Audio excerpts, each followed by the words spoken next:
তাপপ্রবাহের ছুটি শেষে প্রাথমিক ছাড়া সারা দেশে প্রাথমিক, মাধ্যমিক ও উচ্চ মাধ্যমিক পর্যায়ের সব শিক্ষা প্রতিষ্ঠান খুলেছে। সকাল ৮টা থেকে শুরু হয়েছে শ্রেণী কার্যক্রম। এছাড়া তাপপ্রবাহ ও অন্যান্য কারণে শ্রেণী কার্যক্রম বন্ধ থাকার কারণে তৈরি হওয়া শিখন ঘাটতি পূরণে এবং নতুন শিক্ষাক্রম অনুযায়ী শিক্ষণফল অর্জনের জন্য শনিবারও শ্রেণী কার্যক্রম শুরু হয়েছে। তবে অ্যাসেম্বলি সহ রোদে যেতে হয় এমন সব কার্যক্রম বন্ধ রয়েছে। এদিকে চট্টগ্রামে বৃষ্টির মধ্যে ভোগান্তি নিয়েই শিক্ষা প্রতিষ্ঠানে যেতে হয়েছে শিক্ষার্থীদের। যদিও গরম কমে আসায় খুশি তারা।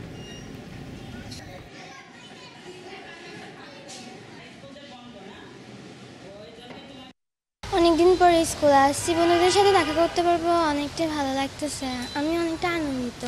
রমজান থেকে এখন পর্যন্ত আমাদের আজকে খুলছে স্কুলটা, গরমের জন্য এতদিন বন্ধ আসলো।